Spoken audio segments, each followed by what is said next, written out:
This is Jay Mullins with Mallard M Service. I'm standing on the top of the tallest building in downtown Atlanta, Bank of America. You are listening to Control Talk Now with Eric Stromquist and Ken Smyers.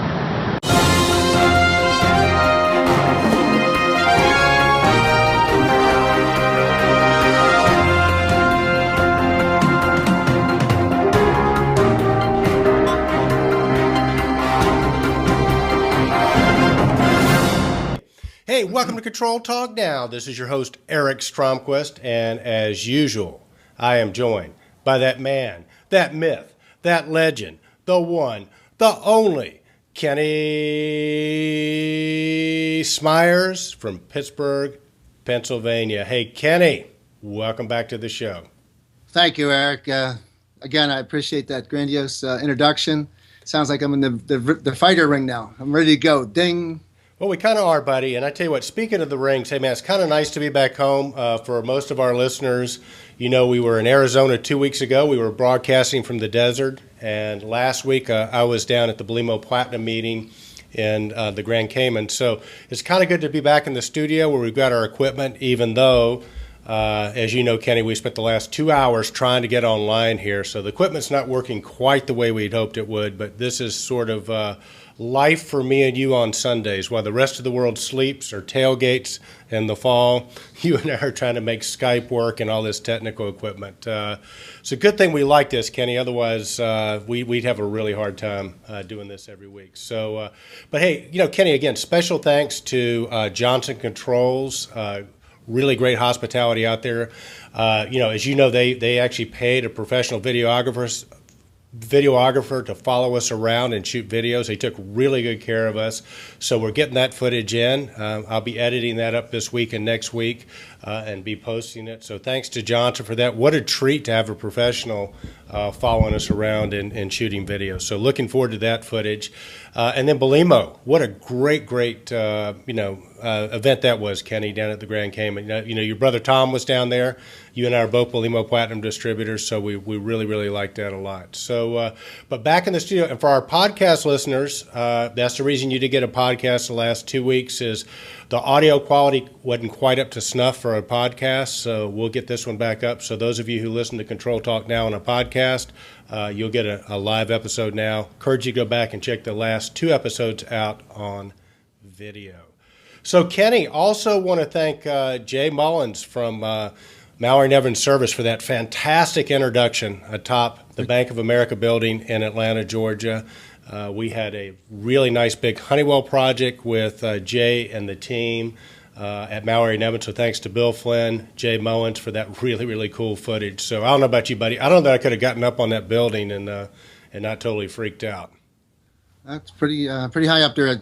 We have a building like that, U.S. Steel building, and we have gone up there with tours and whatnot, and it's scary. It's 800, 900 feet up in the air. It'll catch your attention. It'll definitely get your attention. All right, so Kenny, let's get busy. What do we have up first this week? All right, Eric. First up is the sponsor for Control Talk Now, week ending October 20th, is ControlCo Company with Terry Turner, Brian Turner, Bridget, and their staff. Quick intro to ControlCo.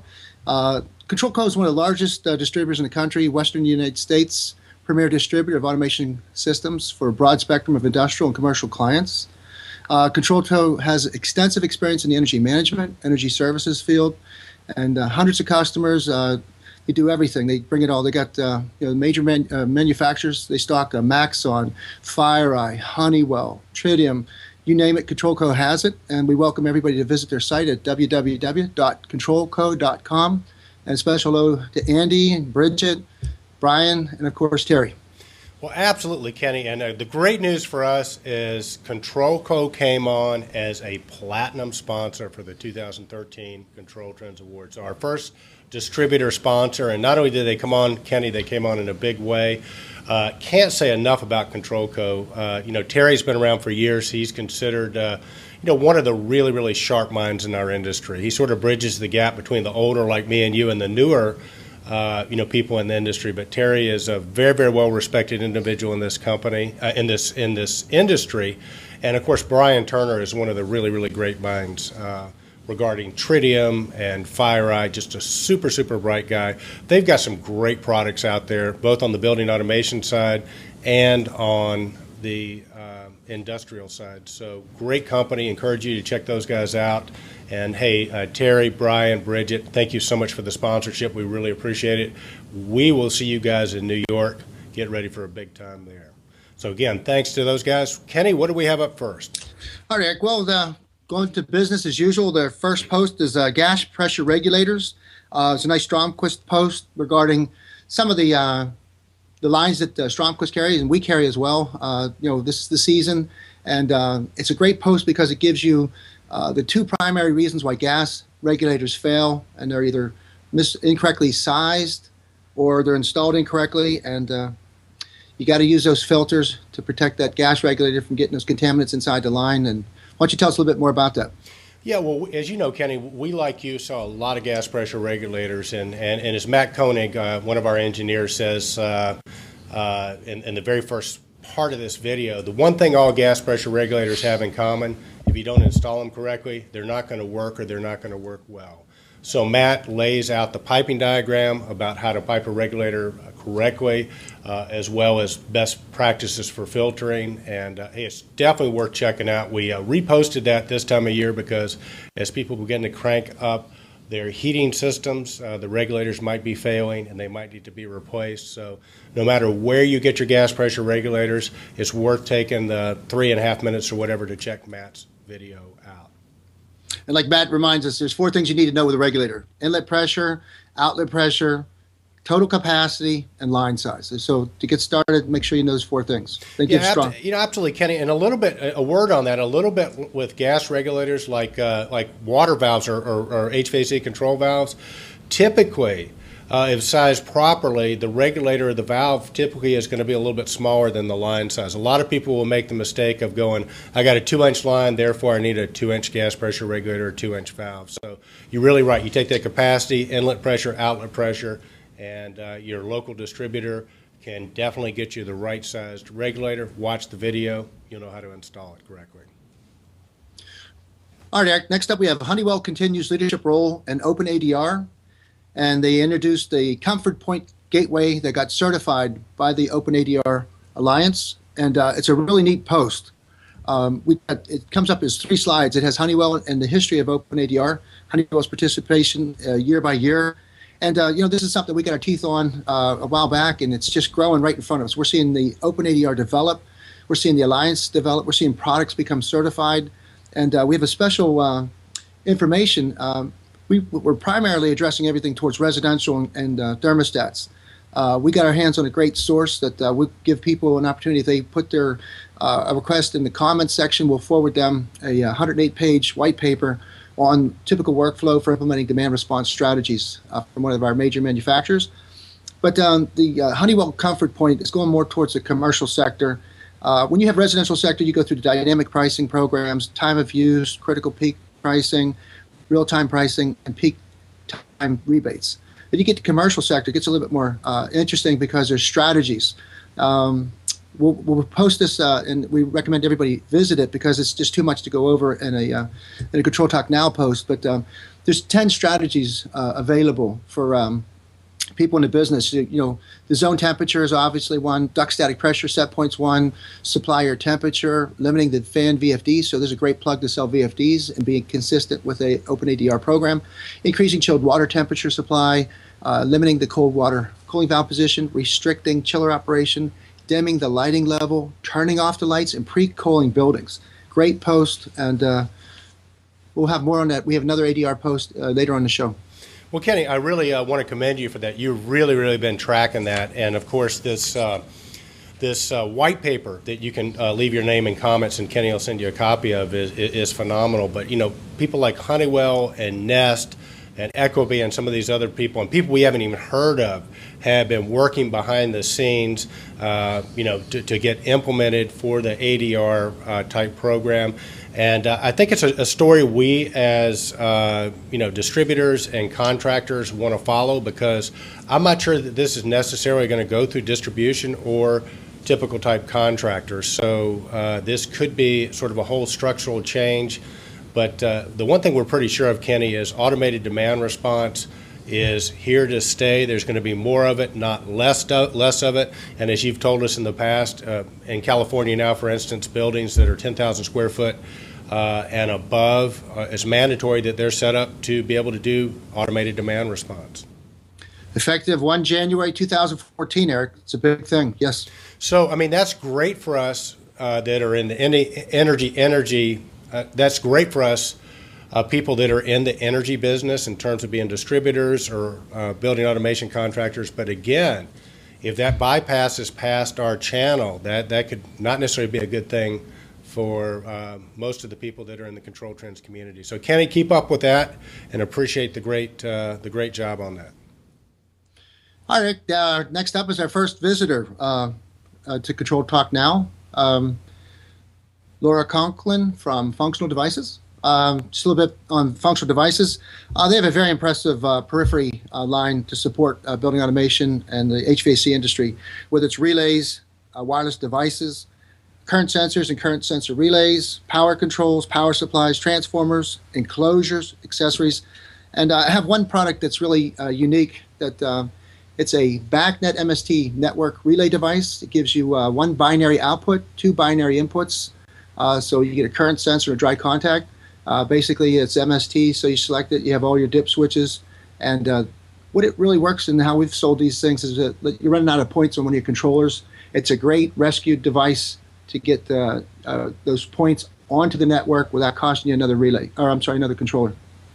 Really, really cool, Kenny. And of course, Functional Devices, I mean, all of us know the relay in a box. I mean, I think that's the product they're most known for. So really, really great organization.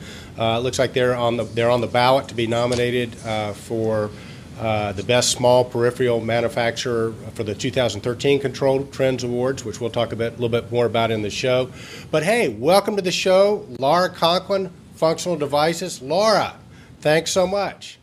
Thanks, guys. It's great to be here today. Functional Devices has so many cool, innovative products, and you guys have now sort of delved into the realm of power supplies and added your touch to that. We make some really good products here with the relays and current sensors, but also with power supplies.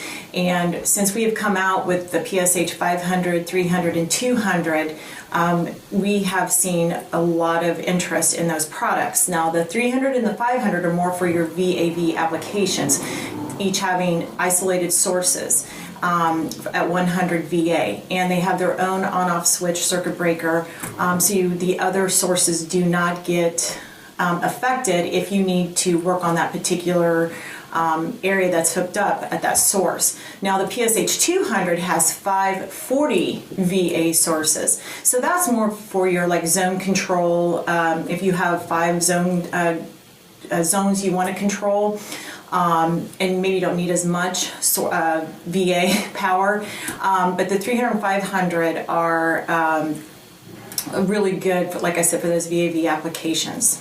So, Laura, you guys got a really unique product that solves the problem of high voltage panels where you have arcing in the panels, which can be very dangerous. Tell us a little bit about that product. Yes, arc flash by definition is an undesired type of explosion that can cause serious damage not only to the equipment but also to the person working on that equipment.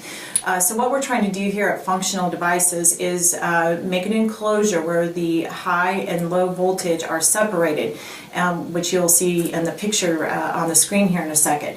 But the idea behind separating the voltages is that you don't have to put that suit on for protection if you need to go into the low voltage compartment.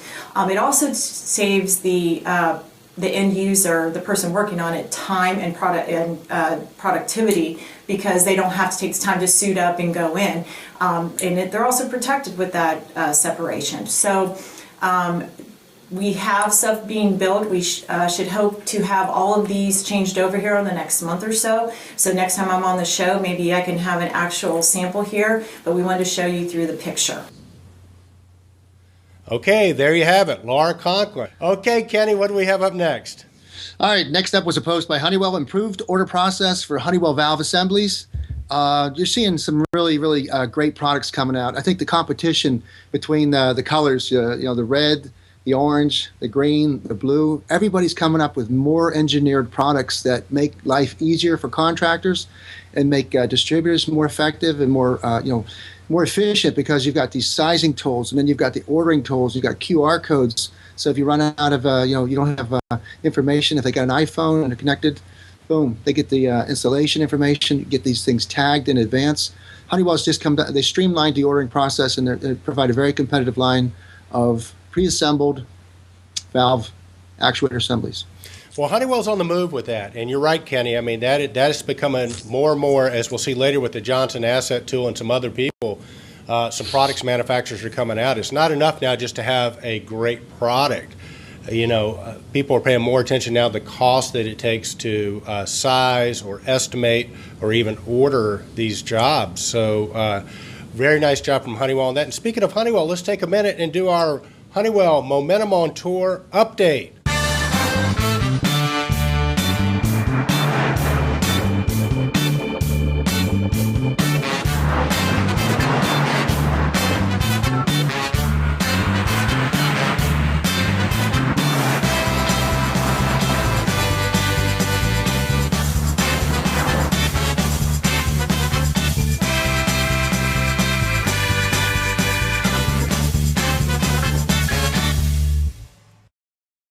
So, Kenny, I was talking with Dan Sin the other day. Honeywell kicked off their Momentum on Tour in Minneapolis. He said it was a big success. I know they were last week. I know they were up at our friend M&M, Pat Marcellus' place in Baltimore.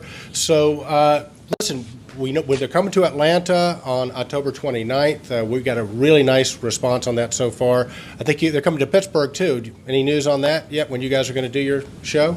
Yes, November 20th. In fact, just give the highlights. They did Minneapolis, Minnesota, Minvalco on 10-3, Control Depot in Omaha, Nebraska, 10-9, Cochrane in Cleveland, Ohio, 10-10, Yorkland Controls in Toronto, Ontario on 10-15, M&M Controls again, Baltimore, Maryland, 10-16, Brody Precision, Philadelphia, 10-17, and M Controls, Seattle, Washington, 10-17 as well. So there's more than one truck on the road. But, and Geno Supply was also 10-23. Control Products, Houston, Texas, 10-23, as well as Universal Supply in Hawthorne, New Jersey, 10-23. But what's really cool here, Eric, is that the MOT, the Momentum on Tour, is a new concept by Honeywell to shotgun all the new products. Take the products, take the mountain to the people, and let them visit the mountain right there in front of their distributors. And the distributors can they coordinate with the specifying engineers, their contractor customers, and you're right there on top of the products with the product manager. So you got some expertise that can discuss applications, get things specified. So it's a real cool concept. And rather than send the marketing literature out there and all the marketing collateral that gets pitched, and people they're overwhelmed with paper products. So having people products, or people orienting people on products, is a new concept, and we wish them well. And we're looking forward to them coming to Pittsburgh. Yeah, I tell you, Kenny, it is a great new concept, and I wonder if it's going to catch. I think of the rock and roll tours, and I'm thinking of James Brown being the hardest working man in show business, or Bruce Springsteen with, his epic tours where different city every night. It almost has a feel like that to it. And I wonder if that's going to become a new trend, because it really is a great way to get updated on a vendor without having to go to a conference and spend all the time and money there when it comes to a local city near you. So, hey, congratulations to Amy Anderson and Honeywell for this unique concept. So we'll keep you posted on that, but be sure to check out Honeywell's Momentum on Tour. And by the way, Eric, I just want to compliment you on that artistic presentation. That's neat stuff. I think we'll see more of that in the future, but well done, and another hats off to Control Trends. Well, hey, I can't take credit for that. Our guy, Sayan Johnson, who's on our marketing team at Stromquist, actually put that together. So I'll pass that compliment right on to Sayan, the Jamaican sensation, Johnson. Well done, Sayan. All right, next up was Control School, smoke detectors. The 411 on smoke detectors, that's another unsung product. That's every building, every commercial building has several of them on the AHUs, and they're thankless, vigilant, participants of our codes and our safety. We sell tons of them. We used to sell a lot more. Now they come in on OEM equipment, but we, of course, have a great stock of them. Why don't you tell us about the concept of 411, how that's going to be something that our Control Trends organization, our community members are going to see more of. It's a cool concept. And tell us a little bit about that post. Yeah, absolutely. Well, the post was a training class that Lisa Shoulders from System Sensors actually did. And, you know, Kenny, as you know and our audience knows, more and more people are posting videos and training classes just because that way people can, if they can't attend an event, they can at least get it on their own time schedule. So this was a fantastic training class that System Sensor did. We are going to sort of roll this into Control School. Again, part of what Control Trends does to do is to sort of cull through the massive amount of information that's out there and try to bring that, you know, just what's sort of germane to our Control Trends community, what we think they're going to really like. So you can go to Control Trends and find information that is hopefully, you know, what you're looking for. So as we find really great classes like the one that System Sensors did, we're going to bring them in. We're going to call the concept Control School, give you the 411 on things that you need to know to be successful or safe in this industry. Again, tell the listeners out there that we have the ability to, you can go to controltrends.org and see these videos anytime, day or night. They're in a library index format, and so they're very helpful. If you're out there, or service guys out there, and he needs to get some sort of orientation or just wants to get a reminder or even preparation for a project that they're going to work on, visit controltrends.org and take a look at the library there and find something that will be helpful to you. Absolutely, Kenny. Okay, Kenny, the other thing I want to mention real quick is, as you know, we've got ControlBid up and rocking and rolling, and ControlBid is like eBay for controls. It's a place if you have surplus inventory or temporary overstocked inventory, you can put it up on ControlBid. People can bid on it. You can have a buy now price. It's very, very much like eBay, but much easier to use. We don't charge listing fees. You don't have to worry about relisting. But one of the really cool features on there is a place where people can list items they are looking for. So one of the items that's up on ControlBid right now that somebody is looking for, Kenny, is a Fluke 902 True RMS HVAC meter. So if you happen to have one of those on the shelf, you can go to controlbid.com, see who's looking for that, and maybe you can connect on that particular device. We also have a vendor that put up some surplus, or I think this is old, it's actually Siemens automation control stuff. They have an MBC processor that's Mary Baker Charles processor, part number 545701. I don't know what that is, but this particular person has some surplus Siemens stuff. So if you have some old Siemens stuff and you're looking for some parts and pieces, you can find that up on controlbid.com. So every week we'll have a featured item or two on ControlBid. So if you haven't listed your excess inventory, your surplus dead stock on ControlBid, go ahead and do that. And once a week we'll pick out a featured item. So that's it that's my advertisement for controlbid.com for the week. Okay, Kenny, what's up next? All right, Rick, next up is a new easy way to program Easy I/O controllers. We got some great information from Mike Marston about the folks from Down Under, a gentleman named Chris Schneider, and it's just the nuts and bolts on how they use their open BMCS and Bartek. Actually, I think the company's Bartek, I'm sorry. But he just does a nice run-through on an alternative way to program Easy I/O controllers. Well, it is a really cool concept. And I think where it's really takes hold is somebody that maybe doesn't have a job big enough to use a Jace and that doesn't want to buy a Workbench. And I think it really plays very, very well into Mike Marston's controller because, as you know, the Beast from the East is one of those products that's targeting the smaller spaces. So this is a really cool idea. And speaking of Mike Marston, I think, yep, okay, it looks like we got Mike on the show. Hey, Mike, welcome to the show. Mike Marston from Easy I/O. Hi, Mike. Hey, so, Mike, where are you this week, buddy?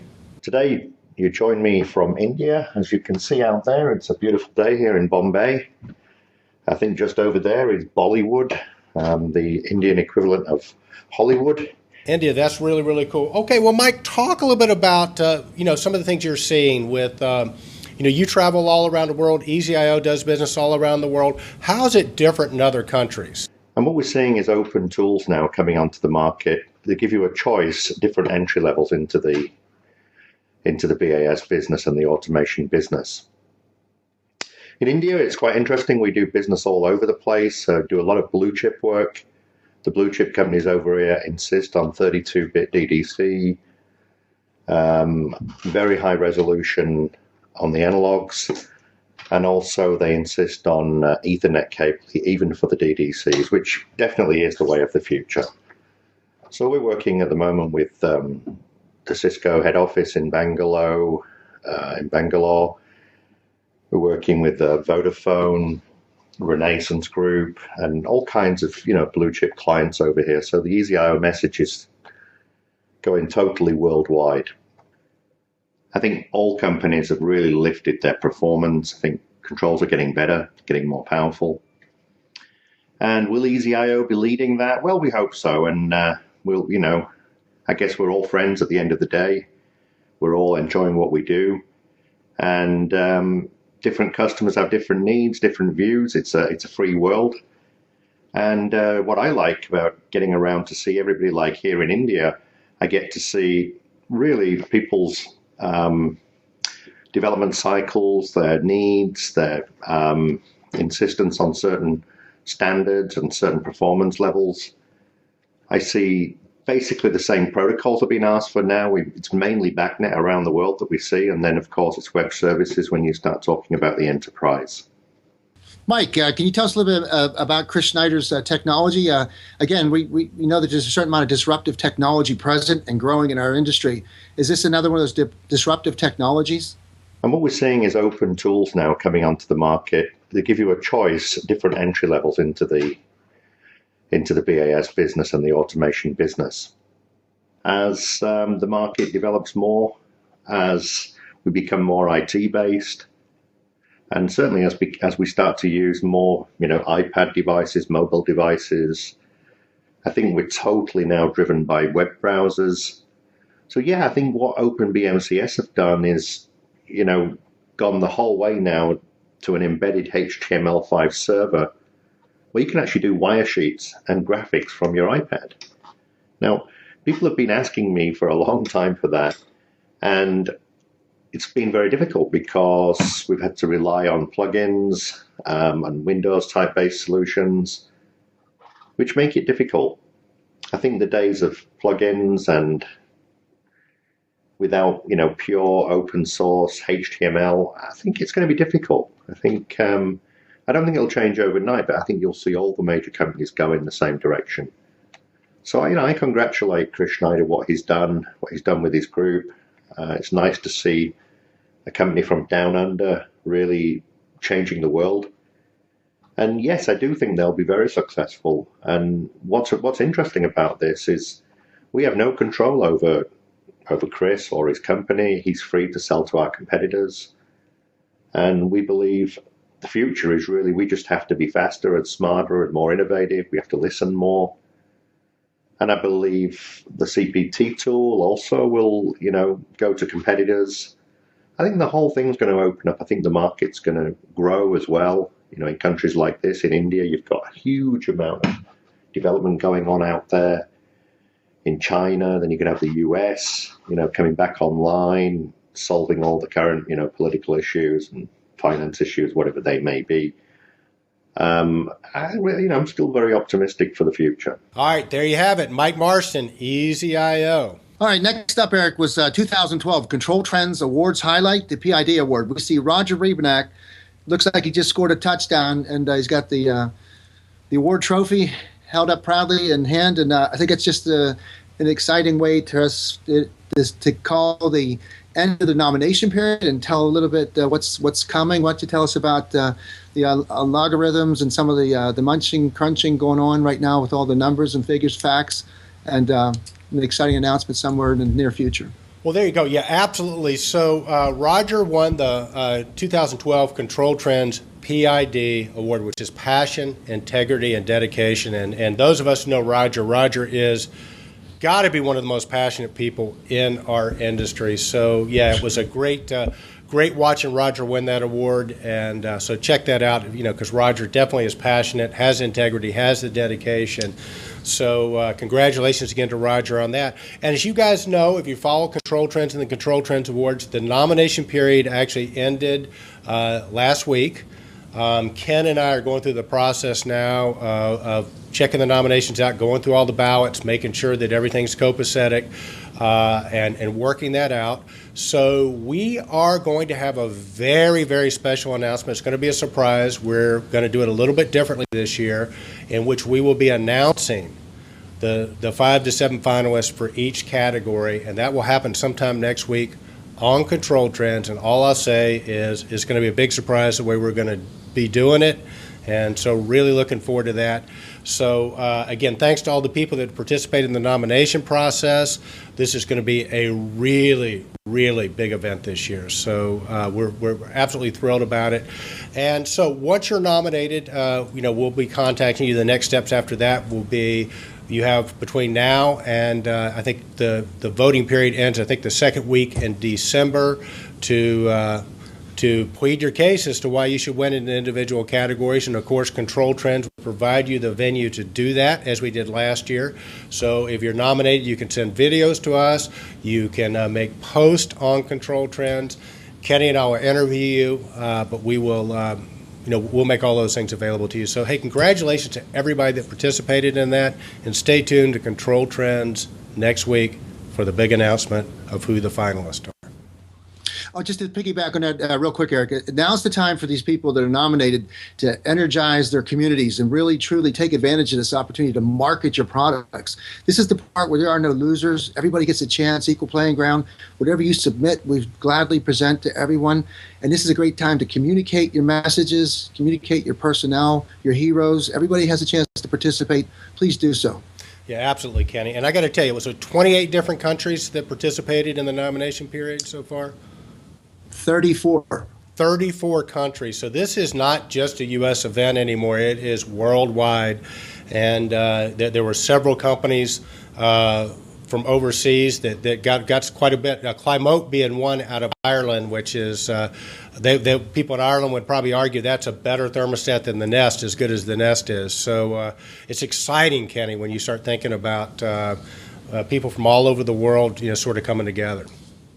Well, it sure is, Eric. And I mean, we're talking, countries, Macedonia. We're talking, Puerto Rico, New Zealand, Russia, Hong Kong, Mexico, Israel, Portugal, Denmark, Netherlands, India again, Thailand, Malaysia, Canada, Australia, Philippines. I mean, it is exciting. And they all have a different idea of, we're all doing the same thing, providing conditioned air and cooling and, chilled water. But it's just applied differently around the world. And the controllers that make that happen in these incredibly large buildings and these really sophisticated and sometimes simple applications, they go back to the drawing board and get the best controls for the buck. So it's a global product, it's a global economy, and it really is taking traction. It's exciting because over 1,000 people were involved in that nomination process. No, it really is. And, as Mike said in his little segment about the blue chip and what different countries expect standard-wise is fascinating. So, Kenny, I tell you what, if you're, what I'd like to say is if you're an overseas company in another country that is an integrator or a manufacturer or distributor, hey, we'd love to hear about you. Send us your stuff on about your company. We'll post it on Control Trends, but we would love, if you want to shoot a short video, hey, if you want to introduce the show, Control Talk Now, we would love that. Send us a video on that. We would love to get as many different locations around the world as we can represented on ControlTrends.org. So thanks to all our overseas viewers. All right, Eric, next up we have Forbes tracks demand response, and Honeywell thermostats are at it again. And this is the part 2 on our open ADR, our demand response information. Again, we're tracking this, and we hope that we're providing a service to the Control Trends community where if you don't have time to follow all these things, as you mentioned earlier, we might lose the thermostat part of the of the market simply because of the way it has to go to market, and that's a manufacturer to a utility or government entity. So it does bypass on the initial surge the distributor and the two-step distribution. But the demand response has a lot more components. As I was mentioning earlier, you're controlling the static pressure in the duct. Your VFD now becomes an important part of stepping down the pump, the motors for the pumps and the fans, the lighting, the dimming. Everything now becomes a part of what you do have in your product portfolio that you do sell. But you got to get involved and understand what the laws are. What the specifications are, not laws necessarily, but there are requirements, and in the biggest sense, there's opportunities to get certified and participate at a larger level than just your local community. So some people are going to change their business models based on this open ADR and actually getting involved, getting that skin in the game early, and then growing your business towards the most profitable or most marketable aspects of the ADR markets. Well, the fact that Forbes magazine is covering this is fascinating. So again, Kenny, congratulations to you for tracking that. I mean, seems like you are just on ADR like a hawk. I mean, you are checking all sources out and reporting back to the Control Trends community on the stuff that seems like it's really, really germane. So congratulations, Kenny. Thank you, Eric. Okay, next up, Johnson Controls Asset Tool. What makes the Johnson Controls Asset Tool so special? Now, again, if you haven't got involved in it, you haven't seen how it works. Basically, you start the project out like you do any other project, but it just keeps rippling through. Every single part of that project becomes incorporated into that one file, whether it's your specifications, your sequence of operations, your order sheet, your catalog pages, your submittals. Everything grows as you develop that project in the asset tool. Why don't you tell us a little bit more about it, because you have a lot of your contractors involved. Well, our contractors love it. If you start looking at the cost of bidding a job, including the cost of estimating, ordering, and submitting on the job, if you incorporate that in, I mean, the asset tool really saves you a lot of time and money, allowing you to be more price competitive. So it's a really cool thing, and that was the first post when we had the videographer following us around at Johnson. That was the first video post we had with him, so we got that up right away. But yeah, check with your local Johnson distributor. Ask them to give you a demo on that asset tool. It is very, very cool. Okay. All right, Eric, next up we have a nice post on social media. Why you must pay attention to social media to survive in the upcoming competitive markets in the world that we live in now. Tell us about that post. Well, this was great. This was part of the Johnson Business Conference. And Kenny, as you pointed out about a week ago, what Johnson did was they really went out and tried to get speakers and concepts and ideas that would help our businesses all be more competitive and more prepared for the changes that are taking place. And, we talked about Generation Y. That was a big piece they had about the 50% of the people that are coming into the workforce that are Generation Y, what motivates them, and so on and so forth. So that was a key piece. The other thing that they came up with was they talked about social media. Hey, we cannot ignore this. We just cannot and survive. This video put together by a gentleman by the name of Eric Qualman, and was shown to us at the Johnson Control meeting. Explains it. Just watch the video. You will understand why this is so critical. And Kenny and I have been sort of tracking. I mean, I think none of us in the HVAC industry have really sort of figured out how to use social media yet. There's so many different avenues, everything from Facebook to LinkedIn to Twitter. You got all these different things, and what do you do? So Kenny and I have created an ongoing series called Social Media in the HVAC Industry. We have 4 episodes so far. And what we typically try to do with that is we try to get an industry expert, somebody from outside of our industry that maybe is an expert on Facebook or LinkedIn or Twitter. We typically try to get a manufacturer to a distributor and maybe a contractor. And then it's a dialogue about what people are working. So it's more an exploration. So we encourage you to check those out. And if you'd like to be involved in one of those, just leave your name and email and comments. We'd love to have you on. We might not be able to get to episode 5 done in October. We got so much going on, but November for sure, we will be coming right back on with using HVAC control, using social media in the HVAC automation controls industry. But check this video out. It is mind-blowing. Sure is, Eric, and it's entertaining. And I'll tell you, but they make some predictions that are just frightening, and the usage numbers. You're talking billions. You're talking about 12 billion hits a day around the world. But we had a nice little segue to this. Where social media for corporations, small business, or startups is not just engagement. It's much broader than that, often including things like advertising, reputation management, customer service. So there's 5 recommendations, 5 areas to consider when you're doing your social media strategy. There's social listening, listening for conversations about your company, competitors, and topics of interest. There's social conversation, finding and responding to conversations online, live. Social marketing, launching and running campaigns and promotions in social media. Social analytics, you can actually get the measuring tools to find out how the efficacy of your strategy. And finally, social influence, identifying and engaging with influencers that are relevant to you, your company, and your industry. Well, Kenny, you were telling me a while back about was it NASCAR, right? They've sort of gotten a whole new way they're using social media. Can you tell us about that? Well, it's just Google it. It's on YouTube. It's got 100,000 hits already. NASCAR was losing some of its fan base, and they didn't know why, because they thought they were doing everything right. And what they realized was that there's people twittering and they're texting and there all kinds of social media activity going on during the race. So what they did, I think they worked with Hewlett-Packard. Came up with a program based on that live inputs. They tracked the tweets going on, and they steered the coverage of the NASCAR race to those people that were actively tweeting about the tweeting about the NASCAR race. So what it was is you had this immediate impact. So as 1,000 people were watching this particular racer and talking about him, they focused their NASCAR coverage on that racer. If they were concerned about an argument or some kind of a developing, adversarial, running against each other in NASCAR, how that works, in the pits or whatever, as soon as that became an item that was being tweeted, they changed the coverage. So it was actually a live feeding of interest to coverage, and that's amazing.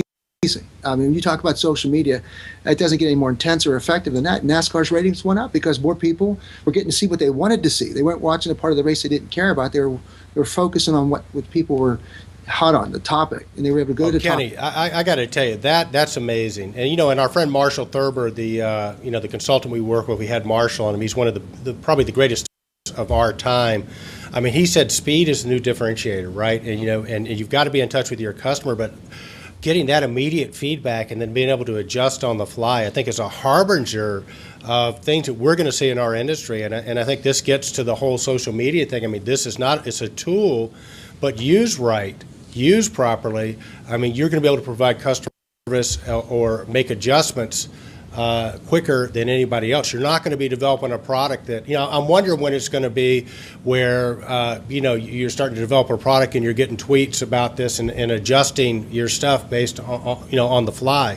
So it's interesting, because when you listen to Mike Marston and those guys talk, I mean, I think those guys are, really in tune with stuff, and so it's going to be an interesting dichotomy, because you got these really big companies that are very, very stable and sort of risk-free in terms of they're going to stand behind the product, and then you got these smaller companies that are nimble and faster. It's going to be fascinating to see, Kenny, over the next several years, how that changes and how social media has an effect on it. But we really want to hear from our audience, the Control Trends community, about social media, how you're using it, what's working, what's not. We'd love to get you on one of the shows using social media and HVAC controls and the building automation controls industry. So, and we're using Google Hangouts for that, Kenny, which is, a social media phenomenon, right? I mean, it's like, so Hangouts, a live streaming platform where you can have people on the show, but you can have people that are watching it. They can be asking questions real time.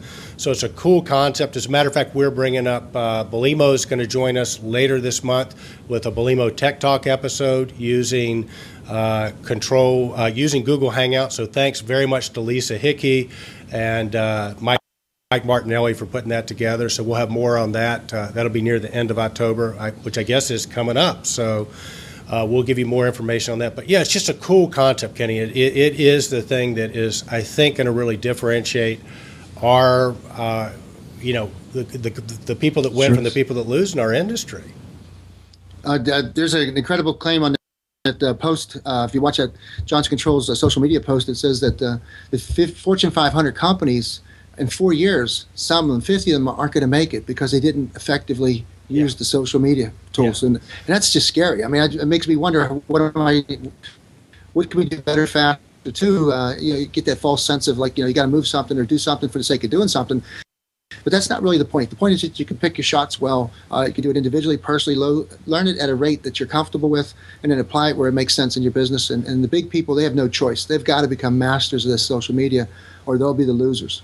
Well, a guy that I would highly recommend people reading, and you and I both read a lot of his stuff, Kenny, is Seth Godin.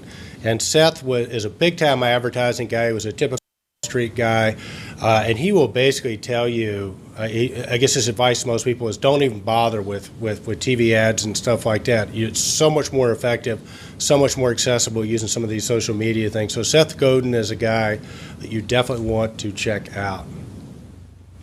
All right, Eric, now we're going to transition into another big subject that we've been following on ControlTrends.org, and that is October is the National Cybersecurity Month. So it's appropriate to dedicate the top 5 information points of the week to cybersecurity. And this was another, again, it's like it's been, like a dog on a bone. The subject is getting so big and so important that you're watching it evolve onto federal level, with our government, the White House, the FBI, state level. Then you go back, Homeland Security. But please visit this, because if you want to know about cybersecurity, we were able to collect all this stuff and put it in one interesting post where we have the cybersecurity from President Obama has declared that the cyber threat is one of the most serious economic and national security challenges we face as a nation. I give Mark Peacock and Linkspring a lot of credit because they kind of like broke that bubble with a cyber pro. And then Mark was writing articles, and it got us all involved. And then Contemporary Controls comes out with they've got their VPN and their router to give us secure communications, because it's everybody's responsibility. But now we see it like just keep getting more and more interesting. We have the speech also from the FBI director of FBI International Conference on Cybersecurity 2013 at the Fordham University, New York. Then we have the Cybersecurity and Infrastructure Protection Symposium in Washington, D.C. And that's where I really got thinking about this. The federal cyber funding is poised for dynamic growth with a cumulative value over $65 billion over the next 5 years. So our government, it starts out with that federal program. The president has an initiative. He's supported by an agency now. This initiative is going to be a source of revenue for a lot of companies that can, you have to get certified. This is one of the interesting things, is that this isn't, you have to have your cards laid out. You have to go get people, put some skin in the game, get somebody certified and whatever. And one of the companies that does that is the fourth post, and that's the ISC Squared. It's headquartered in the United States with offices in London and Hong Kong. But it's the International Information System Security Certification Consortium. And please visit the post to get more information. And the final post of that, the pivot points of the week, is the Smart Grid inaugural conference down in Palm Beach Gardens, Florida, November 5th and 7th. So there's still time if you wanted to get involved in that. They're going to go into they're taking a deep dive into this cybersecurity involving the critical infrastructure cybersecurity. So they've got experts from the United States, from different departments and from different corporations. And if you go there, I'm sure it'd be worth your time, because it's going to give you the insight you need. If you did take this seriously and want to get involved professionally or from a business perspective, you're going to have to get, lay your cards down and go get it. So great post. Everybody should go see that post, and hopefully it'll be, and people want to add to it, that's great. Again, hats off to Linkspring and Contemporary Controls for getting our HVAC world a link to the cybersecurity and what we can do to protect our networks and our customers. Speaking of cool events, our friend Jim Young from Realcomm, Daryl Smith from Microsoft, we got Cortex coming up. They're right at the heart of that. Tell our listeners a little bit about Cortex. Okay, Eric, the Cortex 2013 is going to be held November 6th and 7th in Washington at the Microsoft campus in Redmond, Washington. This is really getting to be important. It's the corporate real estate and facilities are changing, and you need to be part of that conversation. In other words, there's an inverse marketing going on here where used to take corporations relied on making a product and selling the product, making a solution service, selling it. Now you have the real estate folks, the people that have the actual space and the money to make the differences in the space. they're looking for a different response. They're looking for a master systems integrator style where they can handle integration at its highest level. We got, let's see, Daryl Smith sent out an email last week inviting everybody, talking about how you're going to see something you'd never see before. The Microsoft Corp campus has 500 million points being consumed and processed every 24 hours. And then Brad Sill, Director of Systems and Strategy for the International Real Estate Division of Walmart. Walmart is so powerful in this business, especially like LED lighting, it actually becomes the Walmart standard. In other words, they've done their homework so well and so profoundly that everybody else in the business kind of defaults to that standard, because if it's good enough for Walmart, it's good enough for us. So that's the kind of impact you're seeing here. We have a gentleman named Rick Werner from O&M Engineering out of Maryland. He told me he was going. And again, so this thing's a growing momentum because our industry is changing, and the way we deal with our customer base is changing. So if we try to fit a square peg into a round hole, we're gonna lose this organization. So they're asking for a new set of basically service providers to come and visit them and see how they want their solution served up to them versus selling them something that's not quite doesn't fit their needs right. So it's a learning process, and you got to go there, be part of the conversation.